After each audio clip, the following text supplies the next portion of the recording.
So here is the fourth episode of ECW CyberSlam, the final in the first cycle of shows that we have done from the ECW arena. Taping blocks don't really exist in TEW 2016, but as a little self-imposed rule, I've tried to book this as if I'm doing a Impact, Ring of Honor, NXT style, 4 episodes done in 1 or 2 nights, just that kind of thing. This episode begins with a video package looking back at the first 3 weeks of ECW CyberSlam, focus on that huge rivalry between the new breed revolutionaries and the old school originals. Following the dominance of the Homicide-led group during the first 2 weeks of ECW's return, the originals gained a small amount of revenge last week, Paul Heyman eventually coming between the two sides to offer a solution. This week on ECW CyberSlam, 4 matches are scheduled to take place, the members of that core group of ECW Originals facing the self-proclaimed Revolution.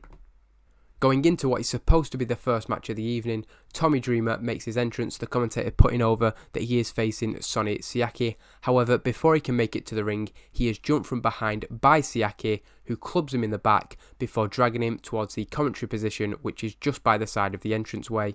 He then hits a powerbomb, throwing Dreamer through the commentary table and destroying it into a million pieces. As Dreamer scrambles to get out of the rubble to drag himself back to his feet, Sonny Siaki has a steel chair and swings it across the side of the face of Tommy Dreamer. Dreamer gets his hands up, but the force is enough to knock him out once again. Sonny Siaki then heads to the back. The bloody Dreamer is then carried out. The commentators regain their sound and suggest that from what they saw, Tommy Dreamer will not be competing tonight.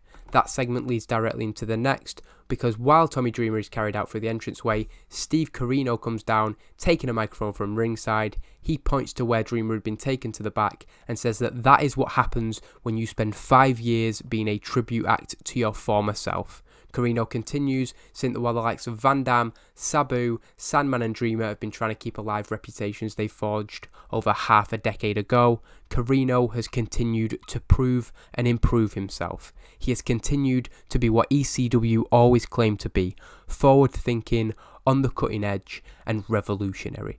He says that that's why the guys that are being attacked and targeted by the new breed have been targeted, and while they're watching their backs, he's looking forward towards the ECW World Championship. Before Corino can continue, the music of Sabu hits. Sabu makes his way down to the ring ready to confront Corino, who wisely gets as far away from him as he possibly can, and very quickly. So Steve Corino was not supposed to be on this episode, but with the little uncertainty that we had, we decided to stick a Corino promo in, just putting over that he has distanced himself from the rest of the ECW Originals, a D+48, a fairly average segment, as was the one before that, but we do finally get the first match of the night after this.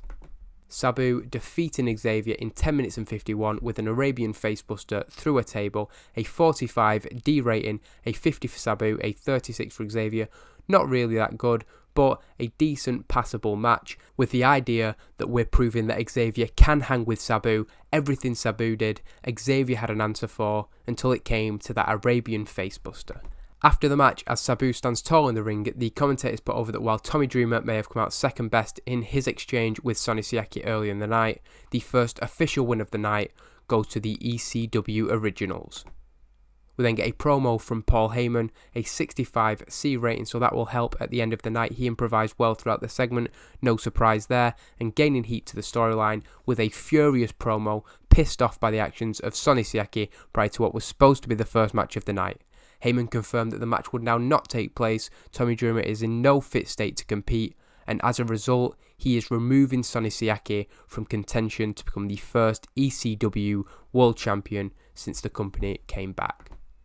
This leads straight into the second match of the evening, and Loki is able to even things up, defeating the Sandman in 6 minutes and 45, a short match, Sandman coming out, starting well, but eventually Loki is able to break him down, picking up a fairly decisive victory with the Warriors Way. The Sandman wasn't happy about this, and if he's drunk and on drugs, it could be one of the last matches he has with the company. Loki with an impressive 60 rating, a 39 from the Sandman. No notes for Sandman, which is a good sign. Anyway, Low-Ki stands tall, following a victory over the Sandman. The commentators putting over how huge the win is for Low-Ki, who many people will not have been familiar with before he came to ECW. He proved himself against one of the toughest guys to ever step foot in an ECW ring. They also explained that both sides have now won one match during the night so far, and everything is to play for in the main event, particularly with both Homicide and Rob Van Dam still in contention for the ECW World Championship. Before we go into that main event, however, an interview is shown with CM Punk from last week, the newcomer being asked about what happened between him and Homicide after he was offered a place in their Revolution. Punk explains his decision to turn down the offer, putting over the ability of Homicide and the other guys in that group, but saying that he doesn't need anybody. He respects the ECW Originals, but he also knows that a new path will be forged in 2006. He's ready to prove himself against the best of the new breed of talent, but he's going to do it on his own. That first goal is being the last man standing and winning the ECW World Championship. So again, CM Punk doing really, really well. Low-Ki, Punk and Rob Van Dam are the three people who from these first 4 episodes have impressed me more than anybody. A C65 rating going into the main event. That main event gets a C61 rating, a 73 for Rob Van Dam, a 45 for Homicide, so 2 pretty good performances for what I expected from the 2 of them. A good match with decent reaction from the crowd.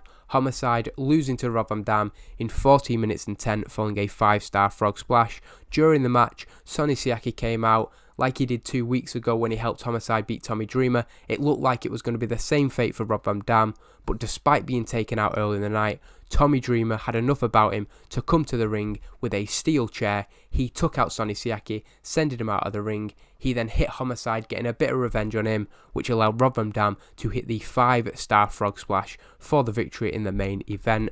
Despite his serious injury earlier, Tommy Dreamer is able to raise the hand of Rob Van Dam, having helped him to victory. The commentator is putting over that despite the dominance of the Revolution so far and throughout this rivalry, when it came down to it, the Originals have come out on top, a 2-1 victory on the night, finally able to experience a positive moment in the new ECW.